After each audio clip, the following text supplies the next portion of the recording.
Rarely has mankind hesitated to eradicate the creatures that stand in the path of his conquest.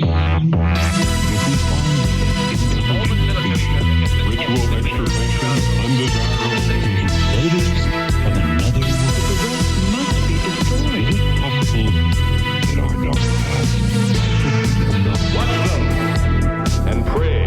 Greetings, ladies, gentlemen, government agents, the United States Space Force officials, and anybody who might be listening. Welcome back to Close Encounters of the Podcast Kind, episode 24, doing an introduction to dragons. I am your host, Alex Tasker. First name and last name today, because I'm feeling extra saucy, but maybe a little less saucy or even more moist. We have Nick. Puff the magic dragon lived by the sea and frolicked in the autumn mist in a land called Honolulu. I should have expected this. Little Jackie Paper, I love that rascal Puff. Mm-hmm. And bought him strings and sealing wax and other fancy stuff. Shawty. Hey, everybody. Okay, the Sade at the end was a little unnecessary, but my question is, did you already have that memorized, or did you spend a good solid couple hours before this to memorize that? I have been listening to that song for years. Ironically, because it's a damn good song. Peter, Paul, and Mary, Paul, and Peter, whatever the fuck their names are. It's a good song. The harmony that they have between their voices is incredible, and it's a song about dragons. This is true. And those are, I don't know anything about this stuff, but those are famous musicians, right? Something I think that's their biggest song. But yeah, they were pretty big back in the day. I mean, as you can imagine with the lyrics and with the, the folk take on everything, they are from, I believe, the 70s and maybe the 60s. I'm not sure. But look, I'm not a fucking music museum curator. Okay, I don't know these things, and I'm not expected to know these things. What I do know is that it's related to what we're talking about today, and that's why I chose the bit to sing the song. Well, vaguely relatable in a way, because Puff the Magic Dragon is imaginary. Am I correct? This is another one of those episodes where it's a little bit of a point of conjecture on whether or not dragons did exist at some point in time. I would say there might be a close dinosaur equivalent, but the fire-breathing creatures that we know in fantasy, I think, was it most popularized in Tolkien books? I know he pretty much made like the modern fantasy of everything, but I don't know. Tolkien was a piss boy cunt. God damn, right out the gate. Yeah, he couldn't write a book to save his fucking life. You know why? Is because you should just watch the movie adaptations and see what it all turned into. Oh my God, that's right. For all y'all out not in the loop, Nick has a major chip against his shoulder against Lord of the Rings, despite the fact that it is the precursor of modern day fantasy. Yeah, not my fantasy. All right. Hashtag not my fantasy. And that's so surprising to me. I really thought because you're really into like dragons and the mythology and stuff, right? I'm super into it. I love that stuff, but there's two things that piss me off.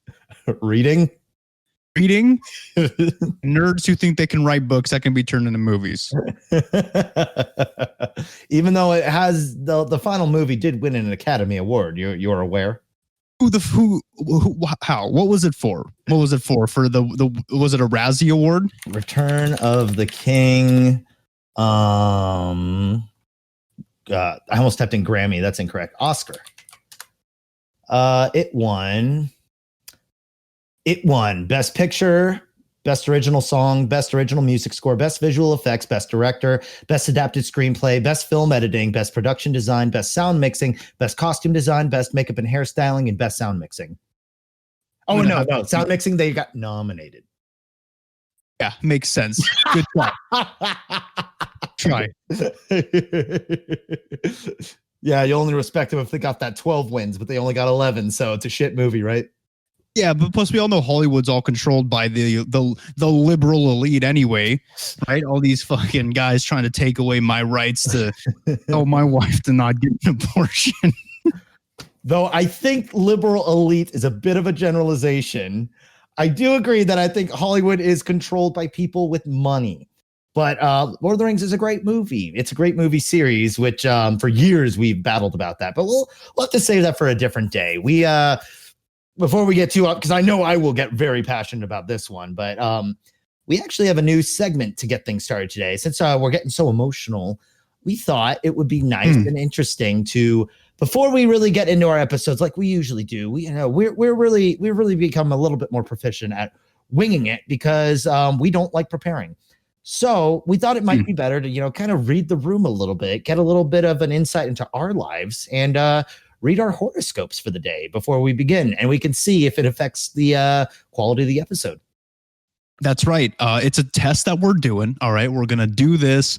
I might bring Persephone in to read mine for me. I'm not sure yet because I feel uncomfortable reading my own horoscope. So you have to kind of do this sort of split personality disassociation. Nick, I think I need to go back to school, and if I get my master's in psychology, we could turn this into a therapy podcast. You could really talk about some stuff, man. You'll never be able to crack this noodle. You'll never be able to crack it, dude. My cranium is about 2 inches thick.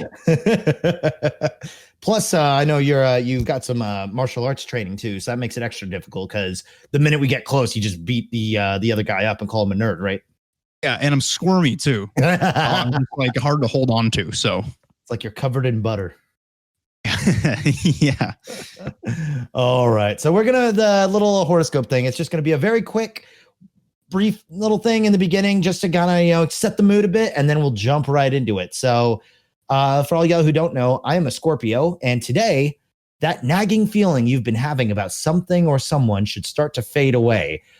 Probably has to do with the fucking Lord of the Rings thing, and I am starting to kind of just finally let it go.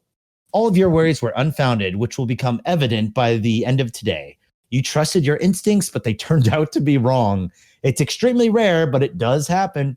Don't focus on the fact that you were wrong. Focus on the fact that your stress is ending. And in the future, you don't have to doubt yourself. Things happen for a reason. So it's telling me to, maybe go a little easy on you today. Oh, thank you. I appreciate that. I really needed you to just like hold your punches. Mm-hmm. Yeah, we'll see how far that goes. All right. Well, this is mine for the day, guys. This day, your problems can be solved with the help of your friends. Although the first part of the day was a bit gloomed by contradictions and disputes, you might find out that the perspective has become clearer and you can see circumstances and your attitude toward them from a different angle. You might feel oncoming changes in your life. The stars advise you to accept the future without fear, as it is bringing you opportunities rather than threats. Interesting. So you just got to be a little bit more receptive to the positive today, huh? Yeah, the positive, but not the negative. You know what I mean? I'm trying to block that shit out. So if you bring up Lord of the Rings one more time, blocking it out. This is my hand. You talk to it. Talk to my hand. What's up, Nick's hand? How you doing? How's it chilling? Fuck off. Yeah, that sounds about right. Fuck off, you ball fuck. Thank you for that. So now that we've kind of gotten a good sense of how we're doing, without further ado, let's jump into the magical world of dragons. Ooh, okay, everybody. Well, welcome back, one and all, to Close Encounters of the Podcast Kind. In this episode, we will be discussing, like we said, dragons. The many types of dragons, to their abilities, to some of the history and lore behind them, and everything in between. This is the closest we will ever get to an episode on furries. Because unfortunately, there are dragon furries. I have photo evidence on my phone. Big photo evidence that I took myself from a convention I was at. It was not a furry convention. All right. They invade all conventions. And so I was at a convention. It was a horror convention. And I saw these fucking furries dressed up like dragons, and I took a video of it. So I know it exists. I know that exists. Nice cover up. How do we know you weren't in a fursuit with little cameras in the eyeballs? To heavy quotes, try to understand and infiltrate them. Okay, look, if I was a furry, I would just come out and say it at this point, all right? Because if I was a furry, I imagine I'd have a big network of furries who know me and would call me out for making fun of them. Nobody's been calling me out yet. So you guys can trust I'm not a furry. Mhm. Tasker, on the other hand, I don't know. I've never, let's just say, seen him and a furry in the same room together. So like, I don't know. Even if I was, I think I'm too cheap to be a furry. There's no way I could afford any of those big old fur suits. Same. So that's why we can't do it. But the point is, there are dragon furries. So this is the only episode where I will welcome furries with open arms. I will be like, okay, look, for today, I will not be making fun of furries except for like the last 2 minutes with everything I said there. Wow, welcome. this is some major progress. We're actually we're becoming a little bit more inclusive. For temporarily. Temporarily. It's an open and shut window. It's a ceasefire, one could say. Yeah, picture it like it's Christmas in World War II, and then or was it World War I? I don't fucking remember. And then the Germans and the British or the Americans, whoever the fuck, I'm not a historian, decided to cease fire and like hang out for the day. I think it was World War I, and I'm pretty sure it was the German and England, right? Yeah, because they came out of the trenches and they all started playing like soccer or something, or football if you're in the European. Yeah, if you were short shorts to the beach, it's football. Anyway, so yeah, this is my ceasefire on furries. I want to welcome you to this dragon episode. But if everybody is ready, let's all start breathing fire, and more importantly, trying to fuck a donkey. I mean, if you really are going to try to get in touch with your dragonkin internal self, you have to ask yourself the big questions. Are you really a dragon if you have not fucked a donkey? Exactly. Mm-hmm. Or, I mean, think about it. Donkey, he liked it. And dragons are big, but I mean, you can just swim around in it.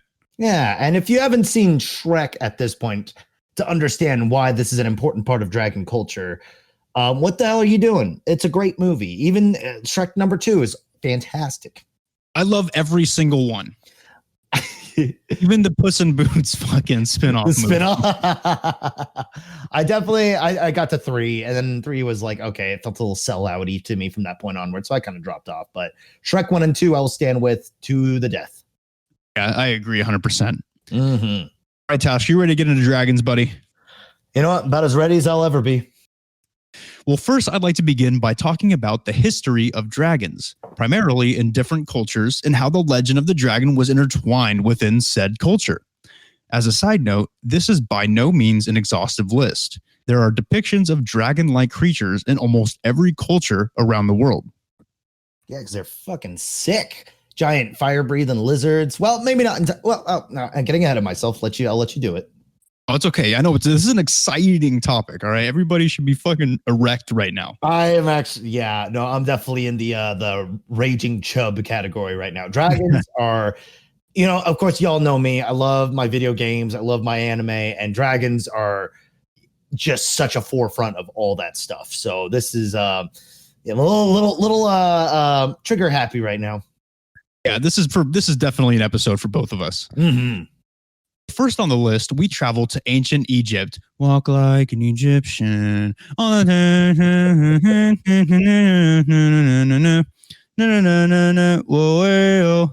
my God. Then they can't take us off the air because you sang it, therefore making it a cover, thus falling into fair use copyright.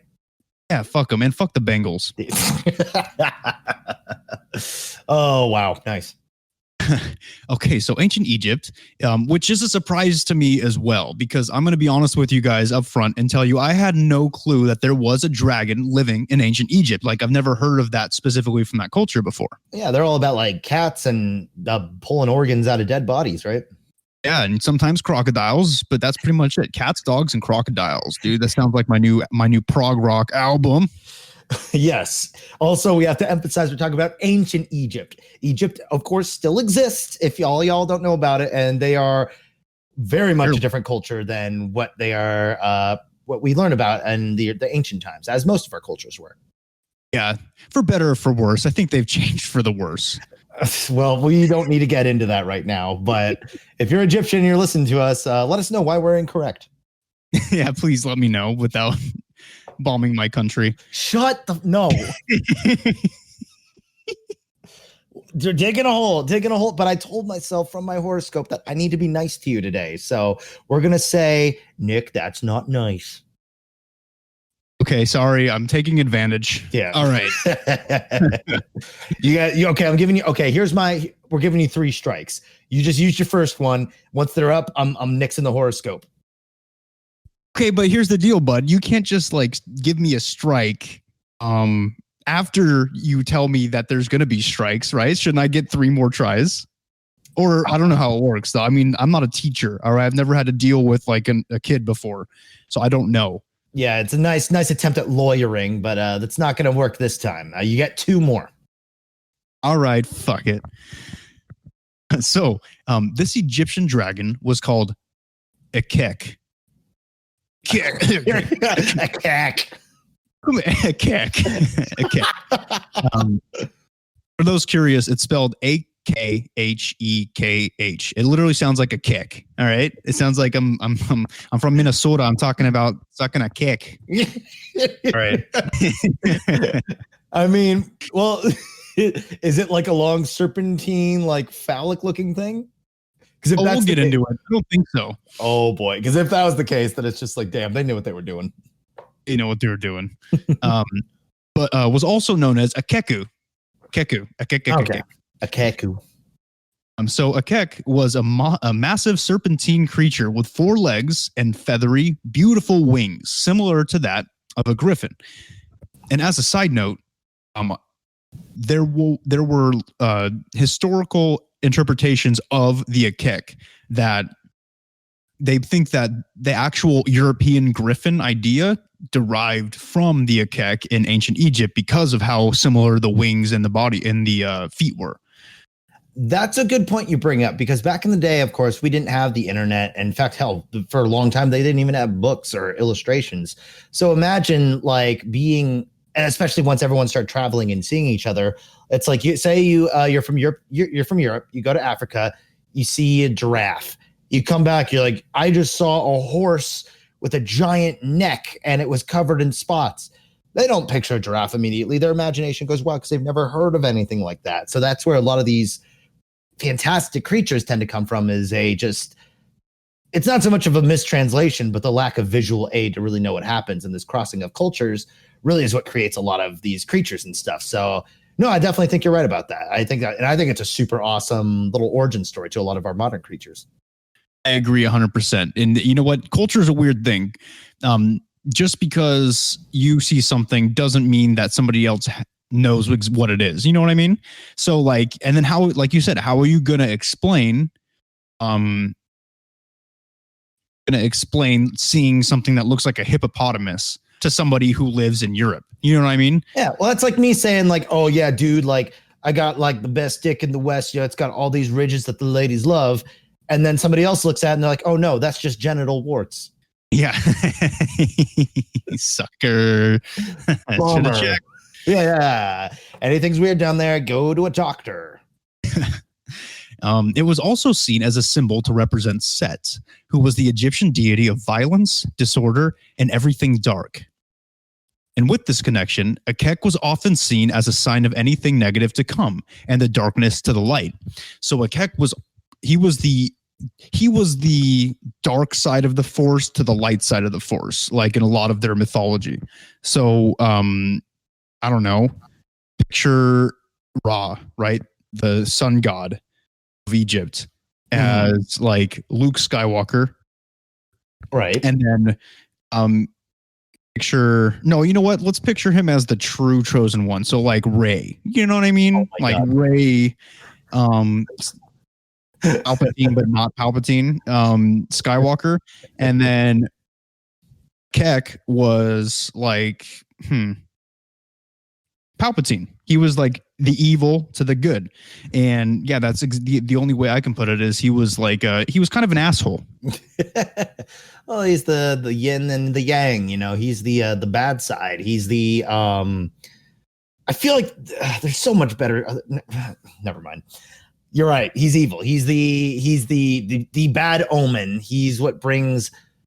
So he's not necessarily, he doesn't mean he's not unlucky, but more of a signal of shit's going to go down. Like, it's like, if you got like, ever since that fucking Starseed episode, I've just been like, now I'm like, I got all this like weird, like mumbo jumbo in my head, but like the whole, they could read your future with tea leaves because, back then they didn't have tea bags. You actually had to do loose leaf tea. But what they would do is they'd make the tea, and then depending on what the leaves looked like at the bottom of your glass could tell like things about you. And if it was like a skull or something like that, meant you were going to, I don't know, die horribly.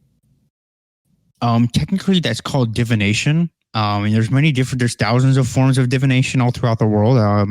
You could even do it with eggs. It's called ovunancy. Ovunancy. Oh, I'm sorry. You mistake me for somebody who cares. You jackass. I thought you were supposed to be nice to me today. Yeah, damn it. Okay, fuck. Okay, okay, I'm giving you a strike back. You now have 3 strikes. Yes, 3 strikes. All right, then I can say this. Why does it sound like everything that comes out of that part of the world, aka Egypt, sounds like a cough? I don't know.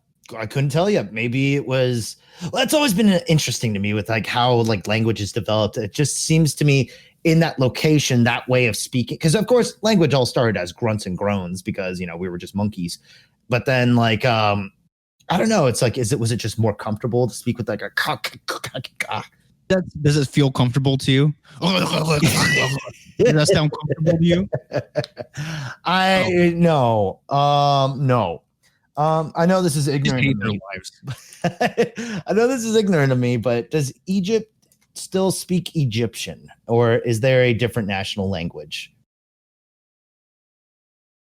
No, they Egyptian, Arabic, but they have an Egyptian dialect, so they speak Arabic.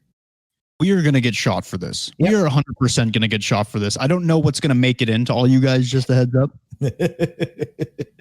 But we're trying our best to understand. So hopefully, we were just talking about it earlier today. It's like we know fate is destiny and all that shit is very what's the word? Unbiased, but we are hoping it does have a sense of humor because then we might have a chance. Exactly. All right. So before we get too off topic, I want us to travel. I want us to travel again really quick. All right. So next up on our trip around the world and through time itself, we're going to go to, is it Mesoamerica? I am glad we're bringing back the time machine. We had that in like episode like 1 and 2, and I'm glad to see it again. It feels nostalgic. It does. It's nice. And this time we're going to be doing it, and we're going to be bringing ourselves to the land of people that you've probably read about in 7th grade history. The peoples who resided in Mesoamerica all those years ago, in specific that we're talking about today, are the Aztecs, the Mayans, and the Toltecs. What? Toltecs. Okay. I don't know anything about it, so I'm keeping an eye on you. Who worshipped a winged serpent god named Kukulkan. They're so stupid. Kukulkan. It's probably because I'm saying it so white, though. Yeah, like, probably make it sound a lot better. But I'm just like Kukulkan. Oh, I bet you like they used to say it back then, and just the name would like make people like shit themselves and stuff. Or you're like, oh, Kukulkan. Kukulkan. It's a Pokemon name. Actually, that is a cool Pokemon name. Better known as Quetzalcoatl, which this is not usually my job to bring up facts about dumb shit. It's usually Tasker's job. But Quetzalcoatl, this dragon god of Mesoamerica, was actually the inspiration for a Pokemon from Generation 3. Oh, which one? Rayquaza. Oh shit, that's really cool. I actually did not know that, and that's very cool. I thought you were gonna make a Miss Kobayashi's Dragon Maid reference, but you surprised me. Nope, but you know what? We had a beautiful thing going in there for a second where I referenced something you liked, but then you brought up something else that I don't like. Had something good going.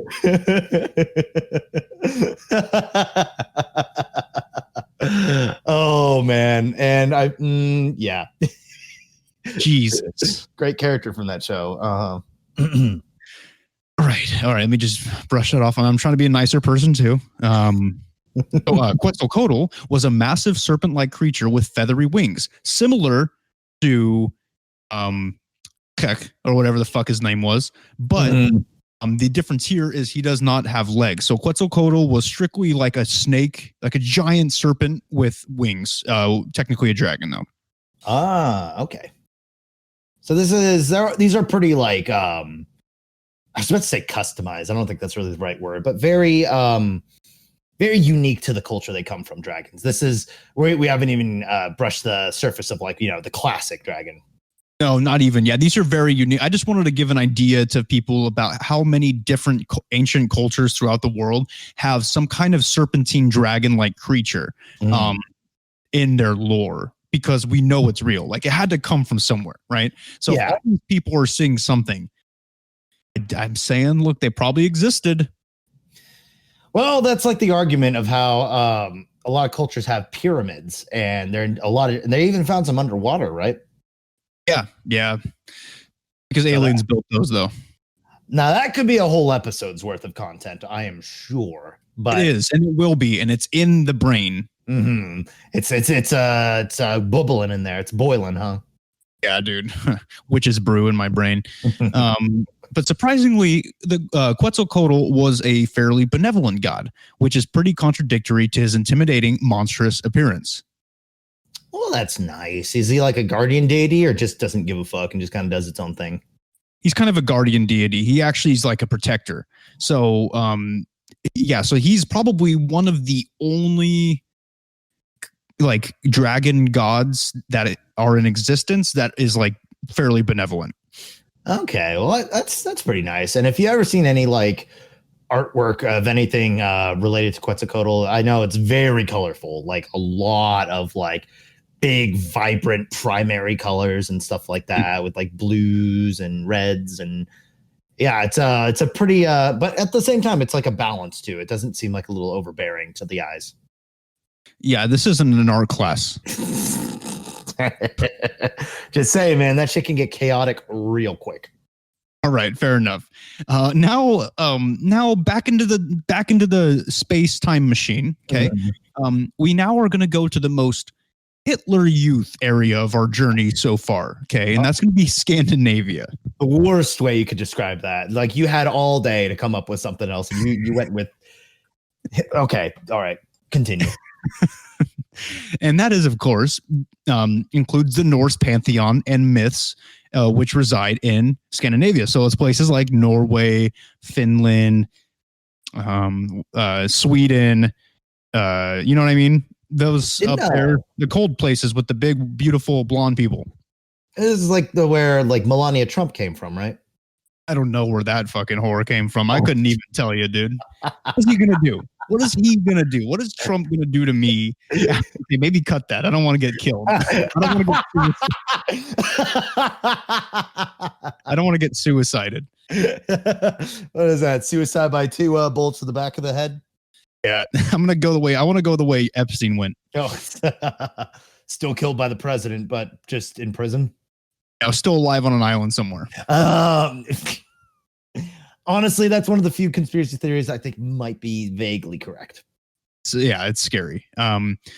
Okay, but the dragon that we're talking about in Scandinavia is Fafnir. Okay, now Fafnir wasn't always a dragon, though. He was actually born a dwarf. Ooh. He was the son of the great dwarf king Hridmar. I'm liking this. Right? Yeah, dude. Norse mythology is my shit. This is what I masturbate to late at night. Oh yeah, it's like actual storytelling. It's not just like some campfire story to scare your kids. Exactly. Fafnir killed his father Hridmar in order to obtain wealth and riches, and then due to some trickery done by Loki, trickster god himself, of course, he was transformed into a dragon. But if you ask me, that doesn't sound like much of a curse. Sounds like a fucking great idea. I mean, maybe not killing your father. I don't endorse that, but because I don't think that turns you into a dragon. I'm pretty sure that gives you 30 to life, as far as I know. If you had the chance, you'd kill your dad. Let's not talk about this. Jesus. Oh man. But yeah, honestly, being turned into a dragon sounds like a pretty fucking sweet deal. So I don't know what he was complaining about. Yeah. Because I mean, well, the thing is he didn't know he was going to be turned into a dragon. He was going to kill his dad anyways.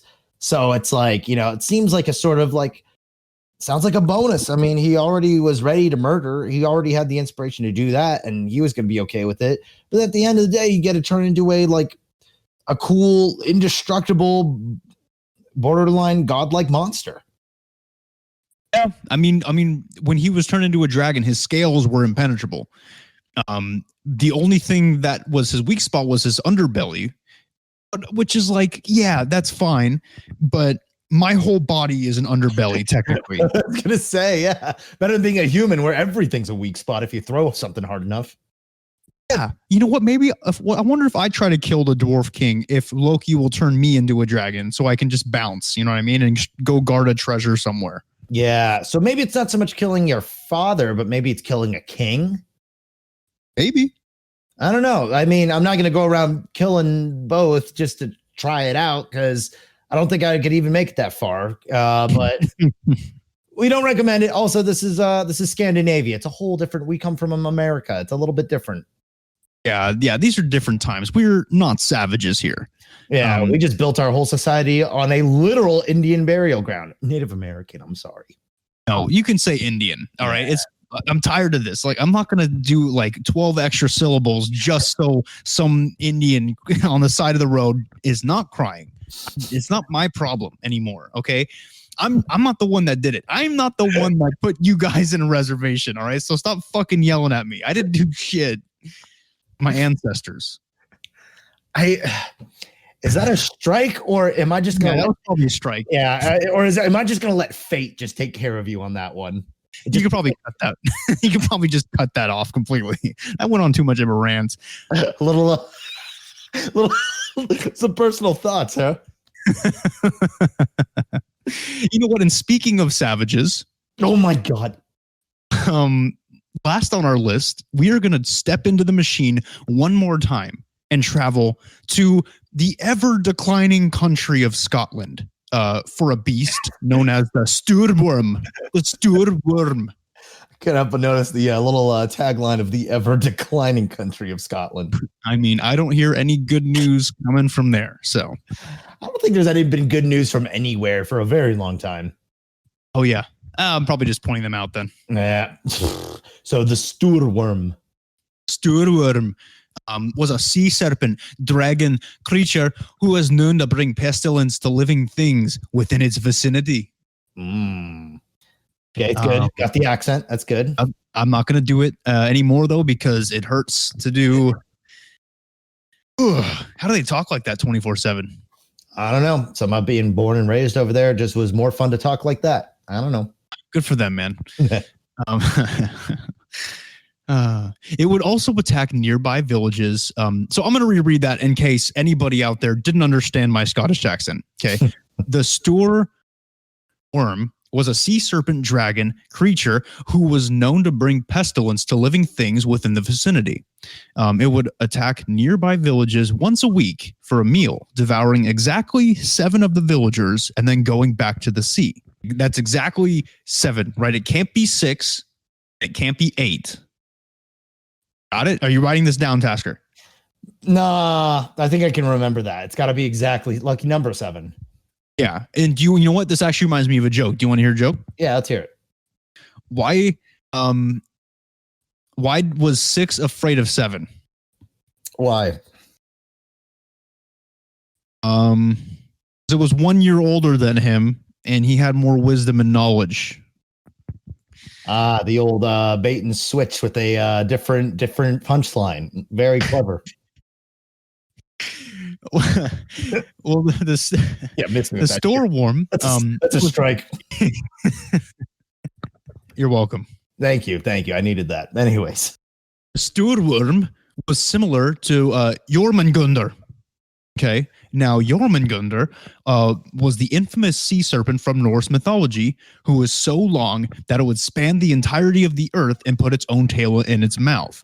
And it was also the one that was that Thor was to fight during Ragnarok. Interesting. That's also the symbol of the, I'm going to pronounce this wrong, the Ouroboros, I think.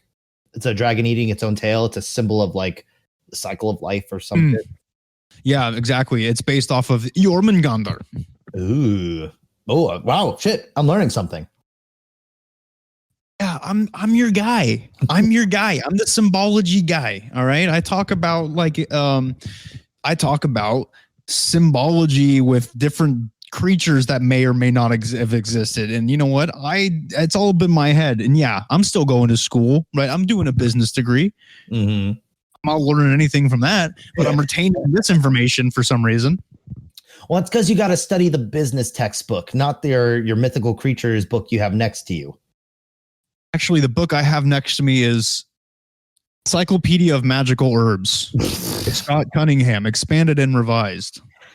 Sounds like a good way to get into cooking and dealing meth. Oh, trying to make some money, man.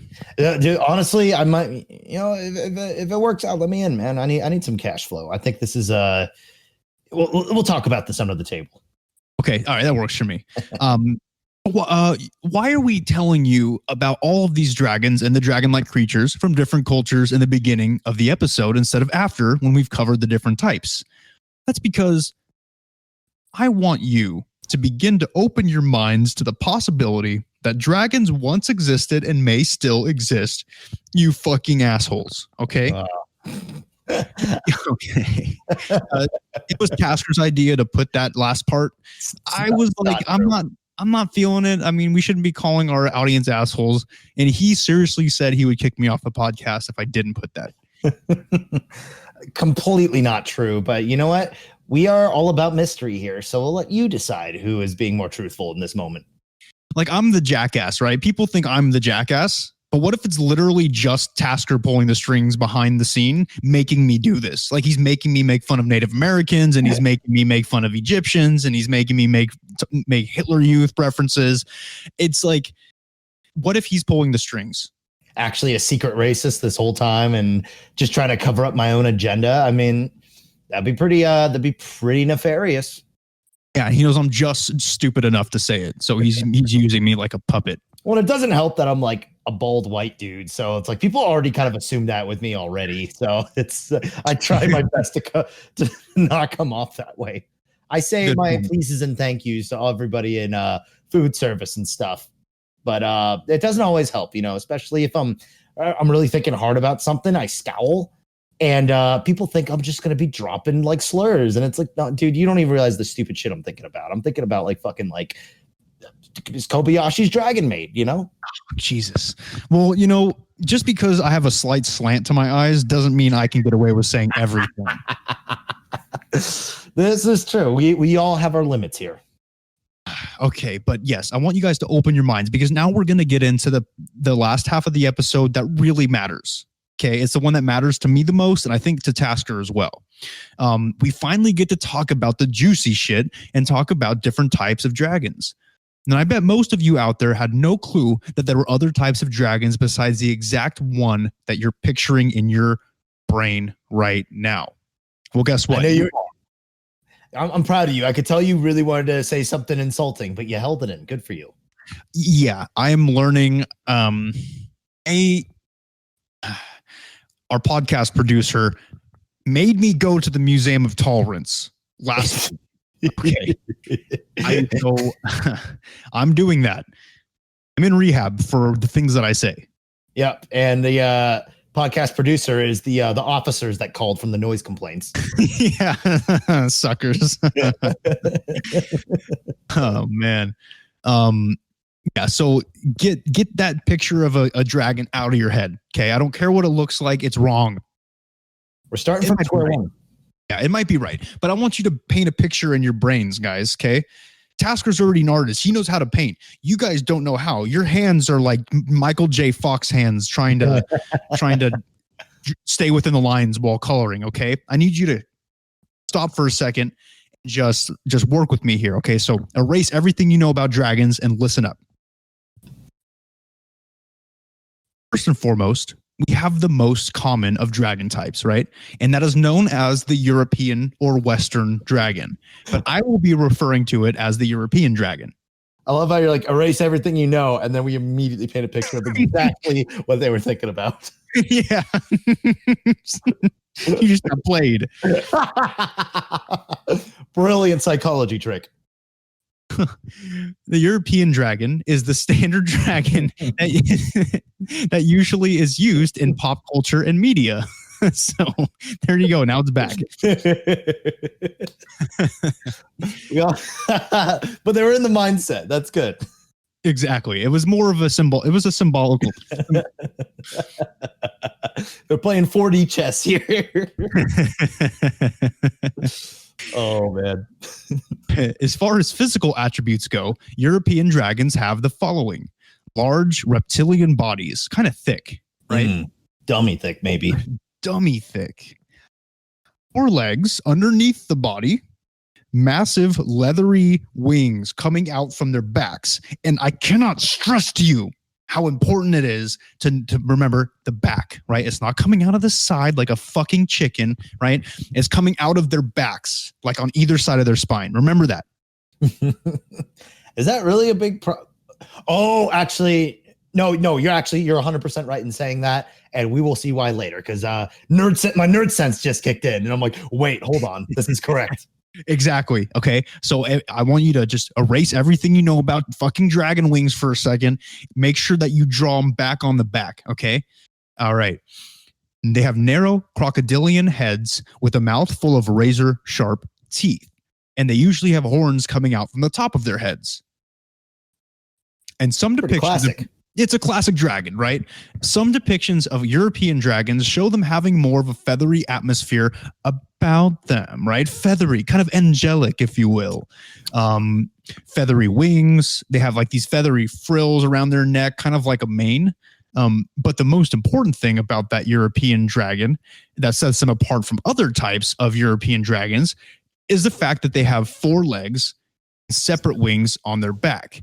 Okay, I want you to just remember that. Okay, as we go along this list of dragons, it has 4 legs like a dog. Okay, I know no matter how many brain cells the dumbest of you out there has left, you know what a doggy is. Okay, a doggy has 4 legs. Okay, and then picture a doggy with wings on its back, and that's a dragon. Okay, remember 4 legs, 2 wings. So European dragon is just, a scaly dog with wings, basically. Yes, a little bit bigger. Yeah, lot bitier. A lot bitier, yeah. That the important thing here is that, okay, and I hate repeating myself, 4 legs. Be 5, depending on how big his dick is, you know what I mean? Did you ever struggle in your life trying to explain a dragon to somebody at some point? Yeah, and you know what? Is it coming to the surface? Is it showing? It's showing a little bit, just a little bit. It's a little surface. I'm feeling a little tension. Okay, sorry. I'll drop it. I'll drop the 4 legs thing. All right, let's move on. No, it's good. I think it can be. It's the passion that really delivers it.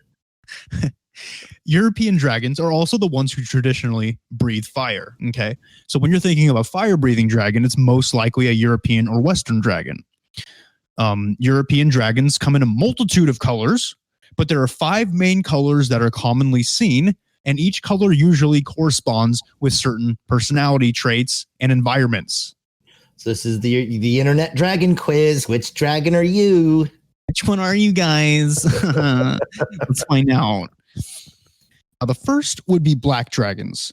Black dragons are hyper-aggressive and evil in their intentions, and they usually reside in swamps and other gross, dark, and dank places, fitting for their dark personalities. So it's perfect, like villain persona bullshit, Exactly. Think of the way I think of it is like what was her name in what Disney movie was that where she turns into a dragon, the evil woman? Was that Sleeping Beauty? I think so. Is that Sleeping Beauty? Yeah.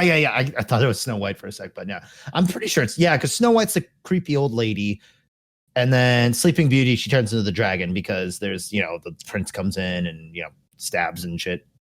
Yeah, she's like a black and purple dragon, and she's like evil. That's the way I kind of compare her to this one. Okay, so kind of your archetype villainous dragon, basically. Exactly, kind of like Alduin from Skyrim, Black Dragon. Fuck yeah, I can dig it. Also, there's a what's that thing? I I actually just learned about this recently. It's called a Unico, who is a little unicorn, and it's this. It looks like this cutesy little kids like anime thing, and the final boss or the final villain. I've been playing too much video games. Is this giant like fucking vampire dragon monster thing, and it's brutal. But yeah, giant black dragon thing. So it's made its way into culture. Absolutely, and it really makes sense with the color too, because black is usually associated with darkness or evil when it comes to this kind of stuff. So yeah, it makes sense. Oh yeah, and if you think about it too, back in the day, because that's the most earliest association with evil, is because at nighttime that was a time of the unknown, whereas the daytime was the time of let's grab the stuff that keeps us alive, whereas nighttime was the time that things could kill us and stuff. So that's where that really early association came from. Hell yeah. Second, we have red dragons. Now, red dragons are deceptive, greedy, territorial, and vain. They reside in warmer climates, such as in tropical areas or around the base of a volcano, and they are often the ones who collect and protect treasure, which can be attributed to their tendency to be both greedy and territorial. So this is the classic volcano lava dwelling. There was a boss in Zelda Ocarina of Time that is just a giant red dragon living in a volcano. Look, it's coming from everywhere. All right, it's coming from deep in the past. All right. Mm-hmm. There's truth to it. There has to be truth to it. Maybe. Okay. All right. Shut the fuck up. I do know there's been some very good bosses in video games that have been red dragons, but this is the more archetype, because dragons are also known in mythology to be very, tend to have hoarding treasure. Like that's a big thing. So this is, in terms of the actual mythos of them, the red dragon is the one who is the treasure holder, right? Exactly. Got it. Also a great movie, Red Dragon. I don't think I've seen Red Dragon. Oh, you would love it. I've seen. I'm sorry. Is that the one with that's the sequel to Silence of the Lambs? Silence of the Lambs, right? Yeah. I was gonna say, I'm surprised you haven't seen it. So yeah, no, I think you have. It's a good one. I jerk off to that movie. I'm not surprised. At this point, that just sounds normal to me. And third, we have blue dragons. As far as personalities go, blue dragons are a bit mysterious. They are a bit pensive, but other than that, there's not much is known about them. Their hunting habits are known, though, and they usually go for large herd prey and will use ambush attacks to gain the upper hand. Although I want to say it's a bit of a moot point to ambush as a dragon, because if you picture a dragon versus a cow or something, I feel like they just innately have the upper hand. Well, it's to use your little nerdy tidbit from earlier. It's like a Rayquaza versus a Rattata. I didn't mean for you to take it and run with it. Too bad. Oh, no, actually, more accurately, be a Rayquaza versus a Miltank. But Miltanks are actually pretty hard to take down because they have that fucking rollout attack that fucked us all in the ass in Pokemon Gold or whatever. Anyways. All right, that's enough. That's enough nostalgia. I can only handle so much. I don't like feelings. Especially in adulthood. And blue dragons, in fact, reside in dry climates such as deserts. Okay. That is interesting. That seems almost counterintuitive, but I don't know. Because, yeah, that's pretty opposite. They don't have a whole lot of camouflage in that environment because they're pretty striking. Yeah, but you know what? Maybe they're just a bunch of hams hamming it up for everybody. Yeah, but they seem a little bit more on the shy side. They're super powerful, but they're very, like you said, they're very pensive. They're very strategic. And even though they have absolutely the upper hand, it's almost, they're the type where it's they won't go in unless it's a 100% deal. Yeah, they're not going to take any chances of being seen unnecessarily. Got you. So a little bit more on the bookish side. Yes, they're nerd dragons. All right. Classic. Well, fourth, we have green dragons, which is something that you guys are all probably more familiar with. Green dragons aren't as aggressive as some of the other colored cousins, but that by no means excludes them from nefarious behavior. Green dragons just usually go about things in a more political manner. Think of them as the backstabbing, manipulative politicians of the dragon world. So instead of using brute force to get treasure and food, they use manipulation and power moves. Wow. I did not expect that. Because usually from green dragons, it's usually they just have a mixture of all these different ones, especially in like the TV shows that we all grew up with and know. But no, they're actually they're just kind of assholes. They're pretty intelligent. They're not the most intelligent ones, but they're kind of intelligent assholes. God. So it's like blue dragons are intelligent in a way of I want to preserve myself and others. Green dragons are intelligent in a way of how do I get myself ahead of everyone else? Exactly. They're like, think of them as the psychopath CEOs of the dragon world as well. They will backstab and they will step on people to get higher. The business majors. Sound familiar? Look, I don't want to be pointing any fingers. Oh, yeah. So we have that. So, okay. So green dragons are politicians and stuff. Where do they live? That's what I was thinking. Oh, so yeah, these ones live in forest regions and will usually make their homes in caves that can be found behind waterfalls. Also a very typical, we see that all the time. Dragons living in a cave. Exactly.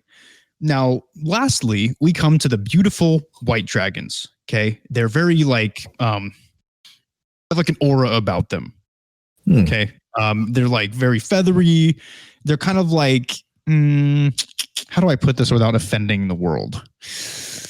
I can't. All right. They're just beautiful. All right. They're just beautiful, feathery, kind of floating around. Right. White dragons are definitely the more intelligent ones of the bunch. And this heightened intelligence is a necessity of survival since they are actually a lot smaller than the other ones as well. Well, we also saw this when we talked about grays, in that like the tall white grays were considered to be the better looking and the leaders of it, almost as if the entire gray mythos was just ripped off from regular human mythology. That doesn't sound right to me. I think I must have missed that conversation. You cheeky bastard. No, I think you heard it loud and clear. They're not real. Now there are dragons, and go buy a beer about it. Who hurt you? That will be on the psychology episode once I get my degree to figure out my own damage. All right, fine. I'll let it slide for now, but that's because you have a mental illness, and mental illness is not funny except for when it's funny. Damn fucking straight. That could be a new tagline in our podcast. But being small, they are easily intimidated even by humans. So you can most likely scare one away if you ever had the misfortune of encountering one. Kind of like a black bear, where they're big and they're scary looking, but they're actually quite shy and they're easy to scare away. So like if you make yourself look bigger and you start yelling and whip out your dick, a black bear is going to run away, and so will a white dragon. Interesting. So we have the blue ones, which are a little bit more on the shy side, but like push comes to shove, he'll hold his ground. White dragons, however, are super timid and very like will freak the fuck out and stuff. They have a little bit more of a prissy side to them. Yeah, absolutely. They're way more shy, because mostly probably due to their size, because they know they're not as big. And I mean, I could probably take one-on-one. You know what I mean? Oh, so are they like? So when we're saying that they're small, comparatively speaking, are like not too much bigger than a human, kind of small, or like what are we talking? Yeah, from what I read, I think that they can get to the size of maybe like a cougar. So wow, so they're really small for a dragon, at least. Yeah, I could probably drop one. I'd probably make him bite the curb. Oh, God damn it. So you think you could probably take one though, if it came to if like, you know, he's like trying to like rob you after the bar of a couple drinks or something. He slaps my girlfriend's ass. Yeah, I could probably take. No, okay. I would love, that would actually could be great for the podcast if we could get that on tape, on like that really like shaky cell phone cam and everything. Just me like beating the shit out of a dragon outside of a pub. Yeah, I could do that for you. So credible, man. Like super credible. Post on the Facebook. It would be great. Hell yeah. Also, just as a little side note, white dragons reside, as you could imagine, in snowy, cold regions such as mountaintops or even the Arctic. Oh, so this is one of them Alaskan dragons. One of them Alaskan dragons. All right, everybody. Now that we have thoroughly covered the European dragons, let's move on to the next ones, Wyverns. I want everybody to know there's a an argument online on how to pronounce this. It is Wyvern, okay? It's not Wyvern, because that doesn't make any goddamn sense. It is just, you say it the way it looks. It's Wyvern, Wyvern, okay? There's no H in there, so you can't call it the Now, Wyverns Wyvern. are similar in appearance to the European dragons, which we just covered. The main difference, okay? And I'm saying this is why I just fucking drilled it into your heads minutes ago about this whole 4 legs thing and having wings coming out of their backs. The main difference between the two is that where European dragons have, remember, 4 legs and separate wings, Wyverns have 2 hind legs and their arms are connected to the wings. The wings are coming out of the sides of their bodies like chickens. So Game of Thrones was wrong. I've never watched Game of Thrones, but I can tell you they're wrong. What did their dragon look like? Look it up right now. Was their dragon also incestuous? I wouldn't be surprised to a degree. Okay. Let me double check. Come on, give me the full picture. No shit, dude. Yeah, 2 legs and 2 wings. I mean, they got like kind of like. No, that's dude. Holy shit, they're not dragons at all. They're they're wyverns. You know what? They should have hired me as a consultant. That's bullshit. When a show as popular as that gets something as elementary as that wrong, what the hell happened to art? Well, a show that was popular. I heard. I followed the show like up until the last couple episodes because I was actually about to finish college. I was in my finals, and I was just like, "There's no fucking way I can spare 2-hour episode." But I know what happens in the ending. I won't say it from the podcast, but I heard it was one of the biggest upsets and one of the most disappointing things to happen in popular television in a very long time. Good. I'm glad that they fell on their face. I've always hated their smug asses. Wyverns are usually unable to breathe fire, unlike their European cousins. What is so funny? Because they breathe fire in Game of Thrones. Oh, those dumb motherfuckers. Are you serious? So not only do they get it wrong, but they also get put in the type of dragon that doesn't breathe. Because technically Wyverns instead have venomous bites, and as they have stinger-like tails as well. Those are 2 offensive things. Oh, so they're poison dragons. Fire. They're poison dragons. They don't breathe fire. Really, the only dragon that breathes fire is the European dragon, which has 4 fucking legs and 2 wings coming out of its back. Okay? Game of Thrones. And Jesus, that's so upsetting that they got that wrong. And they never called me. I emailed every day, "Hey, do you guys need a dragon consultant? I'm here for you. I will pay you to let me do it."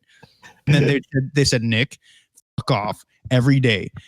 Now the world is laughing at them because they don't know the difference between a fucking dragon and a wyvern.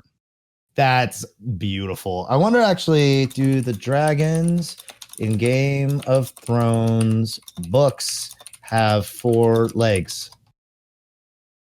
It's a very specific question. Yeah, let's see if Google's got me. Wyvern has it looks like they got it wrong in the book too, and there's extensive threads complaining about how incorrect that is. Good. I'm glad I'm not the only one taking this seriously. This man needs to be arrested, and all of his money needs to be taken and given to me. Because you might not be the first to have called him out on it, but you're the first to really put some action into this. Yeah, I'm suing. So yeah, but wyverns don't breathe fire, but they are, as you'll see, like a lot of dragons are, venomous, and they have stinger-like tails. And now we come to Wyrms. Okay, usually pronounced, it's spelled Wyrms. You can pronounce it worms or Wyrms with a V. Oh, it's very German. Oh, yeah, it's very German. Okay, so worms are dragons which are legless and wingless. Okay. It's also a very interesting plot point character in the video game. What's it called? The one with the little guy. He's like got the little skull head.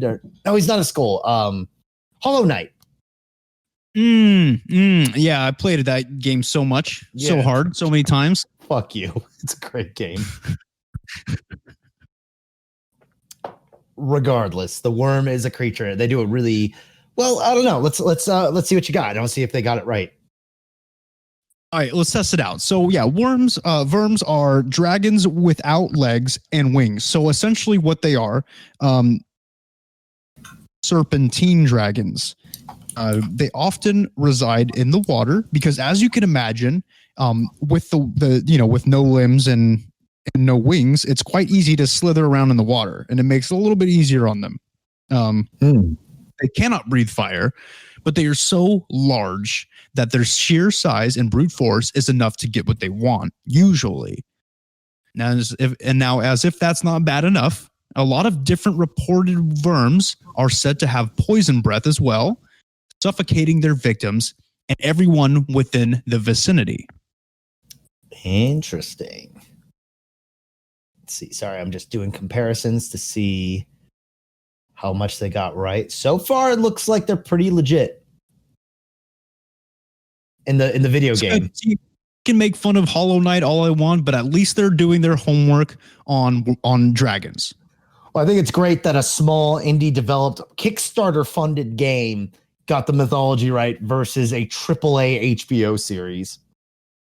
Yeah, well, I mean, it shows you who their consultants were. They probably didn't have any because they didn't want to hire it because they were putting all their money into actors and makeup. Yep, pop culture is a lie. It's nothing but mass hypnosis. Wake up, people. Wake up, people. Right. And really quick, notable worms include two we mentioned in the beginning of this episode. Right. We have the Wyrm from Scotland and Jormungunder from the Norse mythology. Those are two primo examples of big, thick worms, right? They're massive. And that's usually why they don't have wings too, because they're too heavy to fly. As I can imagine, that's just my take on it, but they're probably too big to take off. So are they aquatic or is they just like the water? I think, you know what? It sounds to me like the store worm, for instance, is just likes the water, but I think Jormungunder is actually aquatic. Like he's like a sea serpent dragon. And how close in accuracy would the Alaskan bullworm from SpongeBob fall into this category? You know, technically, he would be a worm. He does fit the description, honestly. So, I'm down for it. And it's underwater, so it makes sense. I mean, you just maybe cracked the code. You just might have found out that there's a dragon in SpongeBob lore. Canon dragon in SpongeBob lore. You heard it right from here, folks. Okay, now let's go to something a little different. Okay, Oriental Dragons. But I just didn't know, like, if that's like, can you say Oriental Dragons? Okay, I'm going to type it in Google, and if this is not the proper term for it, it is racist. Okay. Oriental Dragons. Oriental Dragons, also known as the Eastern Dragon. Thin ice, but you pass. Okay, I will just call them Eastern Dragons because if I call them Eastern Dragons and not Oriental Dragons, it gives me a little bit of leeway to do an accent every once in a while for this. Okay. Fine. All right, so let's just call them Eastern Dragons. As the different types of these guys come straight out of East Asia, and there, don't get me wrong, are plenty of them to talk about. So Eastern Dragons are a lot different from European dragons, both in appearance and in personality. Instead of looking like something you would see out of the aforementioned shitty show Game of Thrones, the inaccurate show Game of Thrones, accurate, they tend to look more like Mushu from Mulan, but just like a lot bigger. Okay, long-bodied, kind of frilly, right? They have like frilly stuff and like whiskers and shit all over their bodies, and no wings, but they're obviously a lot bigger than Mushu. As I mentioned, I don't want you to think that all these people all these dragons I'm about to talk about are the size of Mushu. Yeah, it's you could think of like Shenron from Dragon Ball Z. Yeah, sure. Think of that guy. I don't know who that is. Oh man, it's like you collect all the Dragon Balls, you get a wish from Shenron, the giant dragon in there. Why don't you collect all these fucking Dragon Balls real quick? Jesus Christ. Drag them all over your face. By the way, Nick did a very obscene gesture that none of you could see, but I got a perfect HD quality look at it, and it was interesting. How creative. Okay, thank you. Yes, I learned all my jokes in kindergarten, and they just kind of stuck. I'm also feeling extra sassy today because I just watched Steve Carell's new show, Space Force, and there's a scientist played by who's the guy? John Malkovich.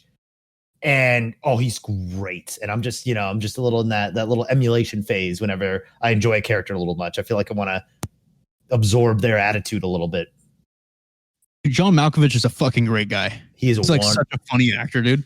Oh, he's great. Yeah, I like the show. I heard some people didn't like it. Other people do. But Space Force is a whole other topic we got to talk about at some point. So we'll get there. Oh, we'll talk about it. We will 100% talk about it as soon as I sign up for it. Yeah.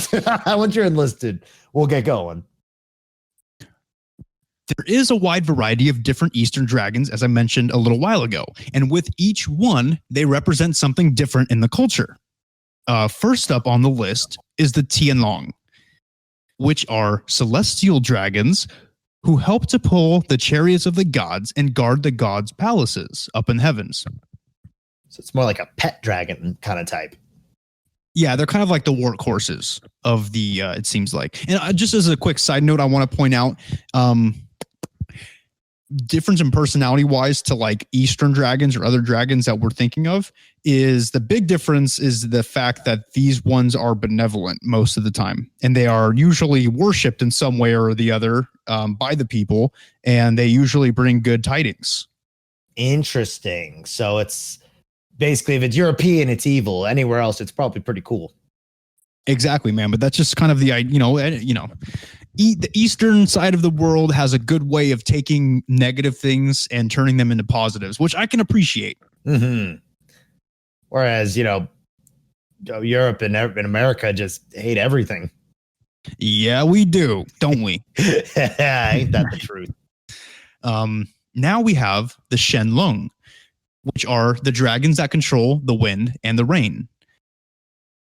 And then this is a name, okay? And I'm going to try my best to pronounce it. I want you to all think about what it sounds like, though, okay? Fucking long. Fucking long. Fukang long, probably. Fukang long. But yeah. Fuck along is kind of what it looks like. Fukang long. It's like a sex move. Oh, I got to piss so bad because this flight is so fucking long. Am I right? Oh, some wonderful names to add to the lexicon, huh? So Fukang Long are dragons that guard the treasures of Earth. It's said that when they erupt from the ground to report to the heavens about stolen treasures, volcanoes are formed in the earth in their wake. Oh, so they do good stuff despite their name. Yeah, that's unfortunate. There's another unfortunate name coming up. But I mean, good luck trying to like roast them for it. I mean, they'll roast you with their by killing you. Yeah, they'll cough on me. Mm-hmm. Was that yeah, let's yikes. All right. Continuing forward. Now we come to the Yinglong. These are the oldest and the wisest of the Eastern dragons, and they're also the only ones that have wings. So, interesting side note there. All these other guys we're talking about in the Eastern dragon world don't have wings, like we mentioned. These are the only ones allowed to have wings by the heavens. Do the other ones just float around, or are they just like ground bound? Okay, they float. They float. They kind of like just kind of magically glide through the air. Yeah. Fuck yeah. That's pretty fucking sick. Mm-hmm. Now we have the Qlong. Yeah, I think you got it right, actually. I don't know, man. I'm trying my best on these names. Qlong are great horned dragons, and they are the strongest and most aggressive of the Eastern dragons, but they are not malevolent. They are still benevolent, but they are, they got an aggressive side. They kind of show their animalistic nature a bit more than the others. So it's like a gym bro who had a little bit too much pre-workout, but just did every minute of every day. Yeah, that's a good way to put it. They're still your bro and they're still cool. Yeah. But, they maybe have stuck too much test in their butt every once in a while. Yeah. push came to shove, you're struggling they'll on that spot bench, you. they'll lift you up. Yeah, exactly. They'll spot you, but they'll call you a pussy for how much you're lifting. And sack tap you afterwards. All right, and last on our list here, which by the way is not an exhaustive list, but I just chose the more notable Eastern dragons, is Long Wang. All right, yes, it's Long Wang is what this one's called. Sick. And Long Wang, I say it one more time. The Long Wang are a group of dragons, are the kings of the Eastern dragons. Oh, and I'm not surprised. Yeah, you know why they're the kings? You know what I mean? They rule over the 4 seas in all cardinal directions. Also have the ability to shapeshift into human form in order to easily interact with us mortals. Oh yeah, why wouldn't they turn into human when they got that, that natural gift? Yeah, they got that girth. Mm. Now, moving on from Asia, we come to my favorite kind of dragon, Hydra. And as a side note, yes, the Hydra is technically a dragon. So if any of you wants to fight me about it, y'all can fuck off. All right. Well, yeah, no, I can see. I've never had any contesting that Hydra might be a dragon. Well, no. Okay, no, I'm thinking too hard. Hydras are cool. Hydras are cool. And now, for those who don't know, the Hydra comes from Greek mythology. It was a fierce, serpentine water dragon, and it did not have wings. It also did not breathe fire, but it's said that its breath was so poisonous that even the scent alone from a distance would kill a man. Now, this is what I think is so interesting, is that actually most dragons breathe poison than fire. That's way more common than the fire thing. Yes, much more common. Literally, the only type of dragon that breathes fire traditionally is the European dragon. That's super cool. Almost every other one doesn't have some kind of super breath or it's poisonous. So for all you writers out there, now's the time to make a positive change in pop culture. Make a positive change. Maybe give them a breath that smells like, I don't know, candles. Oh, yeah. I would say sandalwood, actually. Ooh, look, if a dragon breathed in my face with sandalwood, he could marry me right there. I don't give a damn, bro. I'm gonna be like, I'll be his donkey. You know what I mean? Talking the Eddie Murphy and everything, Eddie Murphy accent and everything. Yeah, I would do it, but I'd sound racist. Possible, but yeah, what if float your goat or donkey? Okay, I'm gonna cut that. That was bad. Okay, now the Hydra, as a lot of you know, have many heads, but the exact number isn't known for sure. All we do know is that if you cut one head off, 2 heads quickly grow in that one's place. Really quick, as a fun fact, the second labor of Hercules was actually to slay the dreaded Hydra, which he was able to do with the help of his nephew, Iolaus. Iolaus?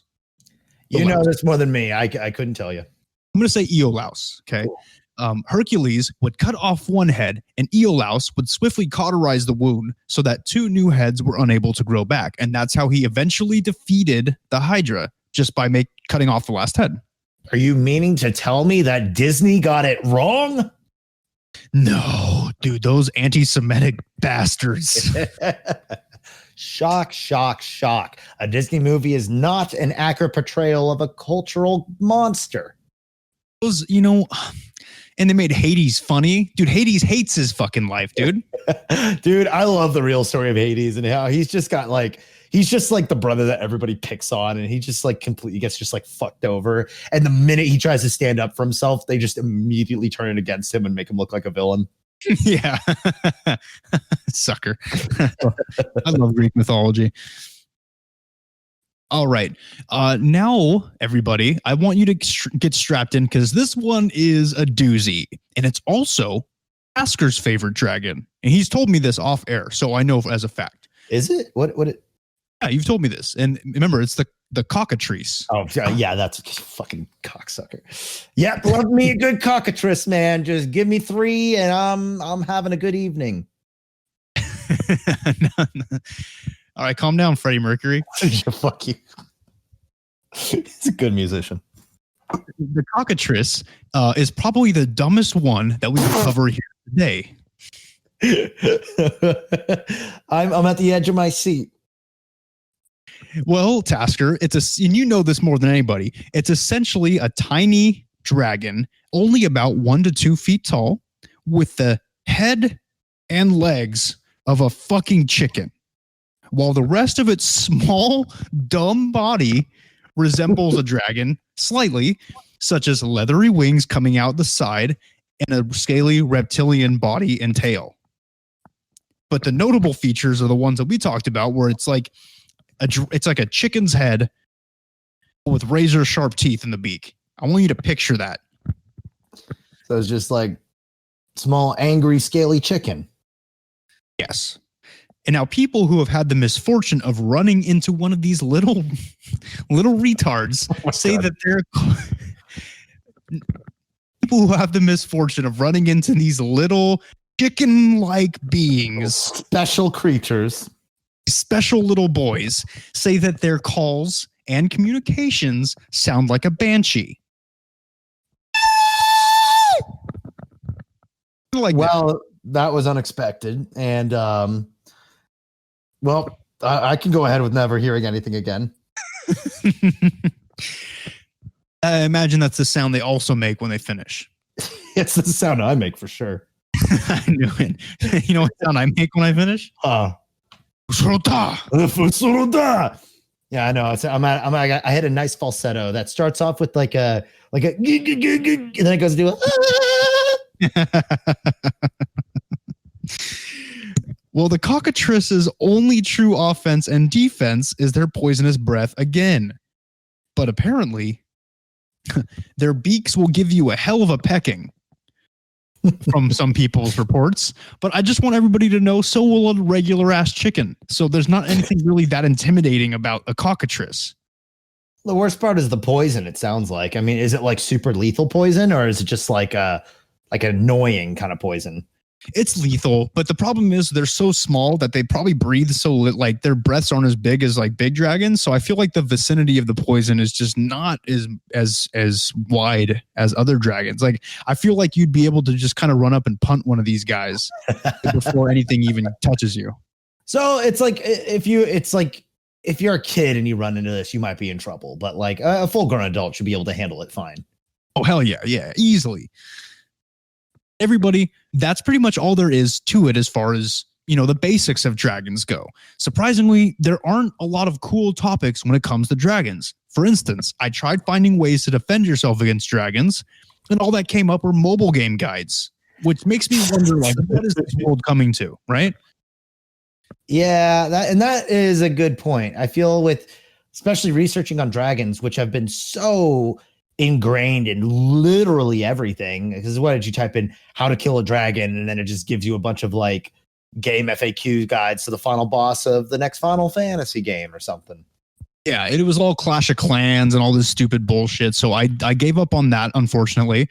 And I also tried finding information on any possible dragon magic, like real dragon magic. But unfortunately, the only things that came up were nerdy ass like D&D type games, which was infuriating.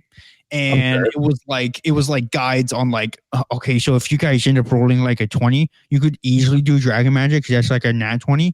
But if you guys get anything below a 10, definitely can't do dragon magic and summon your dragon, because nobody's going to be able to get your dragon here on time before the zombie comes out of the ground.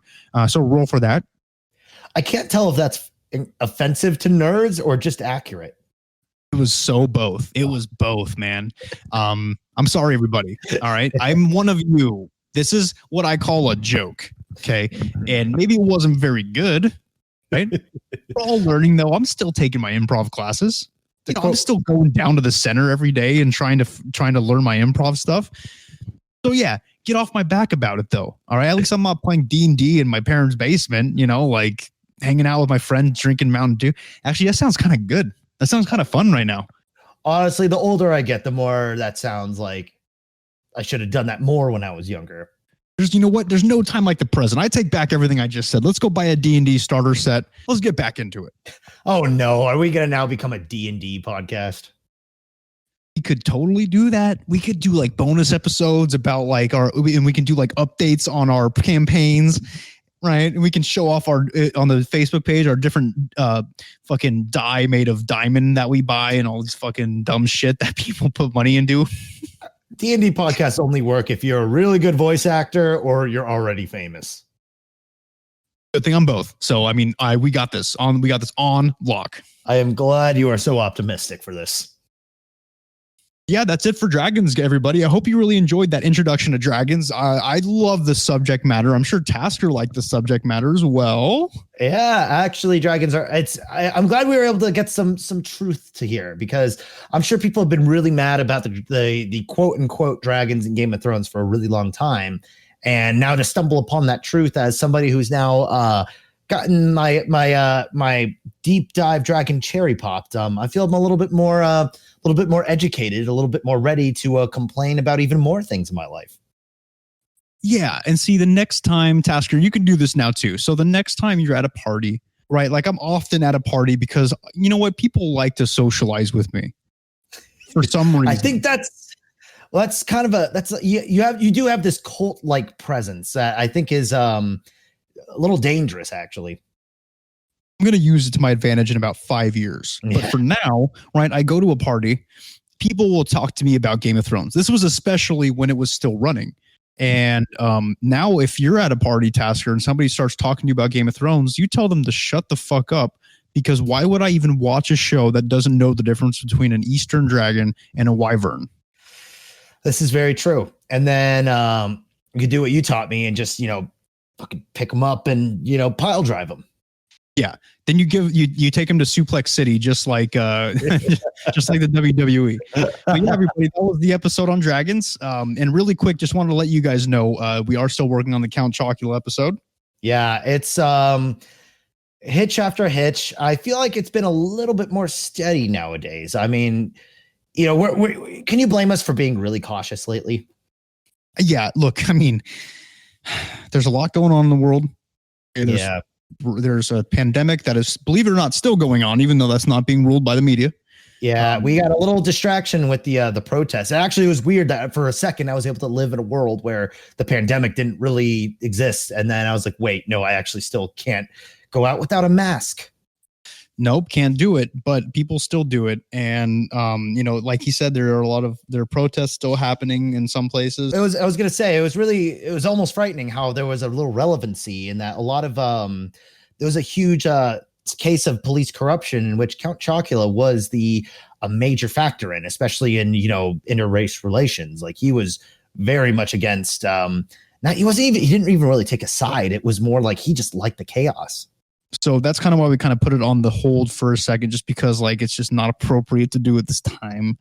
Yeah, not appropriate. But we are working on the episode, and I hope that hope you guys can stay patient, stay cool, it's coming.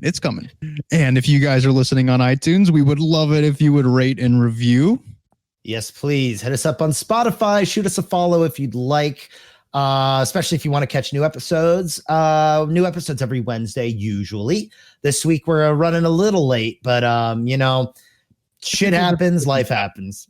It happens, everybody, and I'm sorry that the episode's a day late. If you couldn't wait one day for the episode, you might just be in quarantine because you sound like you have no life. All right. It's here though. It's here now. Yep, it's right here, right now. I mean, actually, because both of us were feeling like a little under the weather. There was a little corona scare, but it sounds like it's just fucking allergies because everything's blooming and the wind's blowing. That's right. Also, guys, if you would follow us on Instagram and also on that CEO TPK. Twitter is CEO TPK1. Yep. Facebook, we Close Encounters of the Podcast Kind, or CEO TPK. If you feel like you want to talk to us, tell us about how critical you are of our views on a lot of things, which is very understandable at this point. Discord.gg/lowercase b, number 6, capital C, capital T, number 5, capital M, capital X. But also, if you feel we deserve any monetary compensation for what we're doing, hit us up at Ko-fi, ko/fi.com/CEOTPK. We would definitely love to put good use to that cash flow and probably buying books on stuff like dragons that is so saturated online, it's hard to find good data on. I agree 100%. So, we've already gotten a couple donations. Really, really appreciate it.